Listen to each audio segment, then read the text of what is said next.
giant ham sandwich? Hello everybody, Tyrannical545 here. The Mega Weapon first appeared in Ninjago during the Season 2 premiere, where Garmadon, following his acquisition of the 4 golden weapons at the end of Season 1, takes them to where they were forged to fuse them into a single ultimate weapon, but not that one. The ultimate weapon.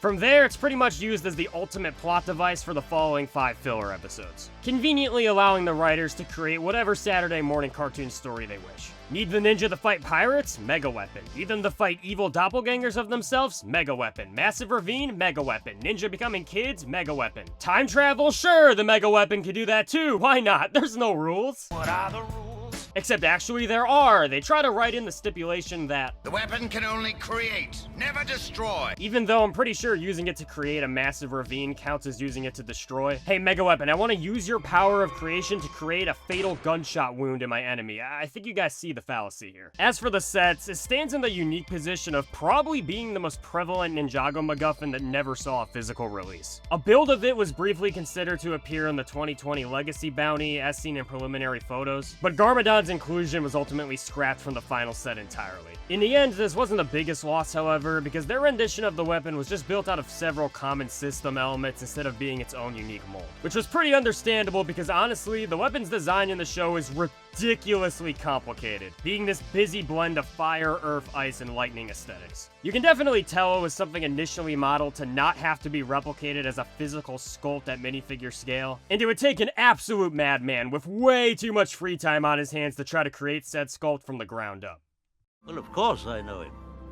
He's me. I'm gonna start by creating the handle of the weapon so I can build off of it later. In a similar manner to my previous Scythe of Quakes mod, go watch that video, this will be accomplished by snipping the top of a Loki staff piece off and gluing a gold spear end to the bottom of the shaft. I created this hangman looking frame to hold the two together, made up of pieces I've used as painting stands in several previous projects, and I counted them looking like a preschooler's finger painting canvas. While that dries, I'm additionally gonna snip off 2 shuriken blade ends to act as the upward pointing spikes on the top of the spear tip, as well as snip down this gold bar connector piece to act as this bridge section between the top of the weapon and the shaft. From there, all that's left to do for the handle is give the bottom a few layers of gold with my gold paint Jeffrey. It was a whole thing in this. And with that done, I can now begin the long and complicated sculpting process that I predict at times will be almost as tedious and obnoxious as attempting to go to court against bricks and minifigs. Subscribe to Tyrannical545 for only the most hip and current references the LEGO community has to offer. For our sculpt, I'm going to be using a 2-part putty called Procreate, a material very frequently used by several large LEGO customizers. I bought this pack of it like almost 7 years ago at this point, and have somehow used it infrequently enough to still have almost half the container remaining. As of 2026, it doesn't actually appear to be available on Amazon anymore, so I'll leave some affiliate links down in the description to similar alternatives that are if any of y'all are interested. It works in the exact same manner as like a 2-part epoxy, with a black section and a white section you want to mix roughly equal parts of together.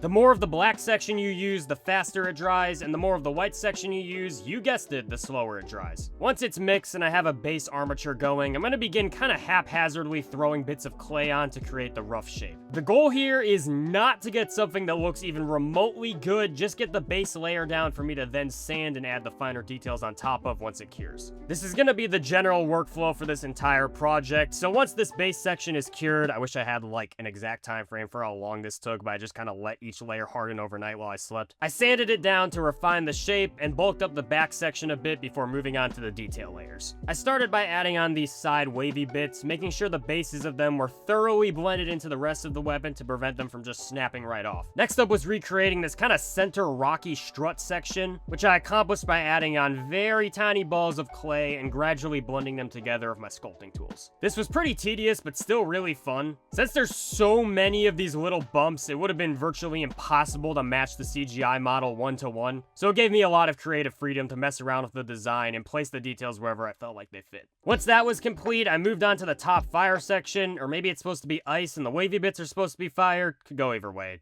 Who cares? For this section, I first intended on sculpting the detail, which you saw my brief initial attempt at earlier. However, I later realized that due to how flat the top section is, a much better alternative would be simply building up the detail of some mutilated Lego pieces. Our chosen victims being the elemental effect weapon molds from the epic battle sets, all of which containing these nice energy streak details that'll fit the look we're going for perfectly. After cutting and gluing various sections until our desired shape is met, I went back in for a final round of sanding, starting by flattening down the back. In the show, the weapon's detail does actually extend onto both sides. However, I made the carefully curated artistic decision to not recreate that on this mod for two primary reasons. Number one, I'm lazy. Number two, it's 3 a.m. Oh boy, 3 a.m. Once the back is looking flatter than how half of the jokes I make fall, I'm going to use my hand files to clean up some of the shaping and remove all of my leftover fingerprint marks to ensure this can't be used to identify me at the scene of that Lego piece mutilation crime I know nothing about. Then after sanding down the bottom a bit so it sits flush, it's just a case of gluing our sculpt onto the top of the shaft, extending some of the sculpted detail down to blend them together. And with that, we can move on to the final session of painting. I'm going to start by mixing together some Mod Podge and gloss black paint for the base coat. This will both add an extra layer of protection to the sculpt so nothing snaps off, as well as smooth over some of the rougher sections created by the sanding. Admittedly, I definitely could have watered down the paint a bit more, or at least applied some thinner coats, because my efforts to have this layer double as a sealant did unfortunately lead to the paint splotching up in a couple sections. Regardless, once this base layer was dried, I then moved on to adding several, and I mean several coats of gold to reach the uniform color we're after. Really, all metallic paints are pretty thin, so this is generally the standard procedure when painting with them. After about 7 coats, the color was looking good, so I did one final snip of the handle to make it a bit more proportionate with our figure, and with that, we'll cap things off.